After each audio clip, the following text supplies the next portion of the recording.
Hi guys, welcome back to Mommy Center. My name is Agnes, and if it's your first time watching us, thank you for watching. And if you're a returning subscriber, thank you also for watching our videos. We love you and we do not take your love for granted. Please don't forget to like, subscribe and share our videos to other people. Today's episode would be continuing from where we stopped on special needs and creating awareness on special needs. However, we have a guest in the house today. She's known as Miss Imabom. She's going to give us more information on special needs, what we need to know about special needs, and her area of specialization. Welcome, Miss Imabom. Thank you. So how are you? How have you been? I'm fine. How's life with you? Oh, thank you. So beautiful. Okay, nice. So today we want you to, just tell us more about special needs. I know you have handled a lot of special needs children. How are you able to, win over the situation? Hello viewers. I'm Miss Imabom, a special needs educator. I've worked with various categories of children: the hearing impaired, the visually impaired, children with developmental delays, and children who need speech therapy. So my major field, that has been my major field so far, especially as a hearing impaired and a visually impaired teacher. Okay. So when we talk about special needs, there are children that require more attention to their needs. Yeah. They require more support, and so they are a little bit I won't say below that. They just need more attention than what is given to other children of their age, their peers. Okay. So when you give them this additional attention, additional support with more methods, inclusion in their academic and social life, they tend to be better as well with their peers. Okay. So we want to maybe we should handle one area today. So which of the, I don't know, which category of special need have you worked with? I don't know if you get that my question right. Yes, I do. Okay. For today, let's talk about visually impaired learners. Okay. So I know that you're not like a medical expert in that area, but can you tell us what leads to visual impairment for kids? Oh, a lot of factors lead to visual impairment. There's the prenatal, the perinatal, and the postnatal. Prenatal, that's when the child is still in the womb. So various factors like drugs, maybe hard drugs or overuse of drugs. The mother taking alcohol, taking harmful substances such as cocaine, marijuana, and in some cases fall. If the mother has an accident and then she fell on her stomach. Fall can also lead to visually. Wow. Yes, falls can lead to that. And then for the perinatal, that is during delivery. Yeah. Wow. During delivery, a lot of factors can lead to, maybe if the mother just pushes the baby when the nurse is not there at that time to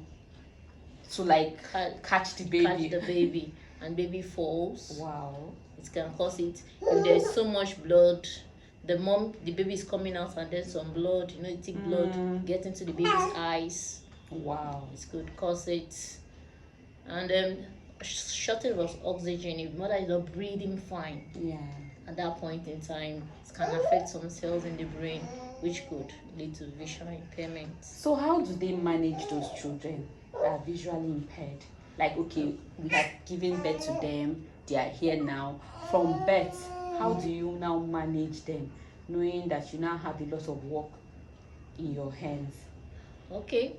To manage the visually impaired, there is no area of disability that is easy to manage. You have to know that first. But for visually impaired, the parents need so much encouragement, as well as the children. They need to know that it's their duty to train these children, especially to adapt to their environment, to be able to move from one place to another. Wow. Yes. to be able to do things on their own, independent living skills. So the mobility aspects, to move from one place to another on their own. Okay. So, and then they in turn teach. Many parents don't know about education for the visually impaired, so they don't know about braille, typewriting, and all that. So, but the what they can do for the child between when the child is born to the age of 3 to 5 years, you can integrate that child by helping the child to gauge the environment, mobility, moving from one place to another, knowing how to move within the house, from the sitting room to the kitchen, how many steps you take from the kitchen to the bathroom. Okay. Yes, outside. So all the work is on the parents from birth up to 3-5 years. Okay. Like, do we have apart from the what they call that? Is it the Pacili School for the Blind? Pacelli, sorry. Do they have like other centers aside from that one? The other center in Lagos, yes, in Lagos. In Lagos, we have Pacelli and we have Nigerian Society for the Blind. That's at Oshodi. Okay, so that's the schools for the blind. Yes, for the visually impaired. But regular school, do they integrate that in their learning? Because I know that like in King's College, I see they have a lot of blind students. But I don't know for other schools. I don't know if it's just for King's College or other schools can as well integrate learning for the blind in their curriculum. Okay, to integrate, before a school can comfortably accept visually impaired students, that means they must have a special educator that will handle them on ground. Because a regular teacher or a mainstream teacher cannot take up every aspect, especially a teacher that does not know about braille, does not know about independent living skills, does not know about mobility, does not know about typewriting.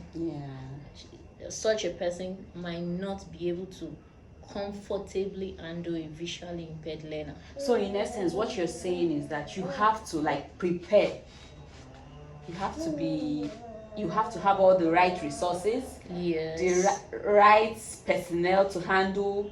And those materials. As well. Yes, a resource room. That's what it's called. So all those facilities would be there. The braille machine. The typewriters, the computers with JAWS, installed with JAWS. JAWS is JAWS. That's job access with speech. Whatever is being typed on the keyboard or appears on the screen of the computer, it speaks to the hearing of the visually impaired person, so the person can access whatever information he or she wants to get online. I want to bring back an instance. Like when in school, when I was doing my PGD, we had like a visually impaired student, but I always wonder how he's able to, once we are having lectures, he's always taking notes on his laptop, and it leaves me like, how does he do it? Even when we're writing exams, he writes with us. It's just that he has to write his own exams on his laptop. So I don't know, is there like a special feature on that laptop for the visually impaired? Yes, and if I can take you back, the visually impaired learner then had he was wearing Yes, that's because the laptop had been installed with JAWS. So whatever it punctures on the keyboard. You're trying to say that JAWS is a software. It's a software installed on the laptop. So whatever it is that it presses on the keyboard, or whatever it is that appears on the screen of the laptop, it speaks to his hearing. That's how they are able to use Facebook as well. Exactly. Because I also have another friend too. I'm always wondering, how is he always on Facebook, and how does he know that I'm the one he's chatting with? The JAWS, that's the software. Wow. That's very nice, and I'm really happy that we have such software to cater to the needs of visually impaired people. That way they are able to go on with normal life and lead a normal life as well. So, but my major concern now is for toddlers, for the say the 3 to 5, you know, Yeah. these ones that I just told you about, they are more advanced, they are like adult, they are able, they already know that, how would I put it, they already know, okay, I'm visually impaired and I'm here, I need to survive. But for these ones who are just trying to navigate, how do they cope? How do you now speak to the child to accept their reality, because this has become their new reality? Yes, the major support should come from the parents and the family. Okay. Because every child, once they get into the society, and the society, there's something that the kind of feedback that the society gives them, especially the people around them who are not exposed to such condition, they don't have such person like that in their family. They know they will tend to bring that they will tend to lower the self-esteem of those children. You hear comments like, oh, even you want to come and join us in our midst? Did you see yourself? Are we in your class? So comments like that can weigh down the child, even the parents. Yes. So but if the parents and the family can build that child's self-esteem and tell them, look, the society you are going into, you will hear such comments, you will see different people, but be strong, because every child is special. Yes.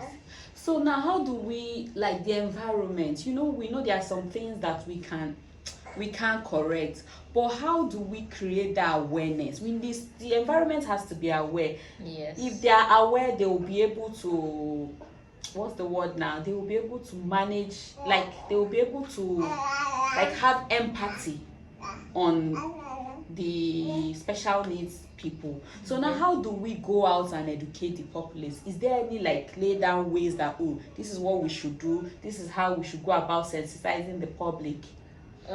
For sensitization, I believe the schools should take that up. Because through the schools and through the community, whenever they are having a community meeting also, such sensitization can come up, so that they can help produce greater impact in that child. So they sensitize that your child was born without any disability, or your child has lived through 3-5 years without any postnatal disability, does not mean that you are better than this family that has this type of child. So let us with love accommodate them. Let us try and impact that. Let us socialize with that child. Don't let us neglect. So how about for the parents? I'm concerned about the parents. Like, we have bodies that bring these parents together to kind of, you know, talk to them, kind of, you know, show them love, like what they call like a support group for parents. Yes, some international NGOs do that. The United Nations do that. Some other internal NGOs within the country do that, based on states. Like someone from the state who is at the top rank, or has mingled with some other international NGOs, can just say, okay, let's bring this back to my community, let's bring this back to my village and sensitize them.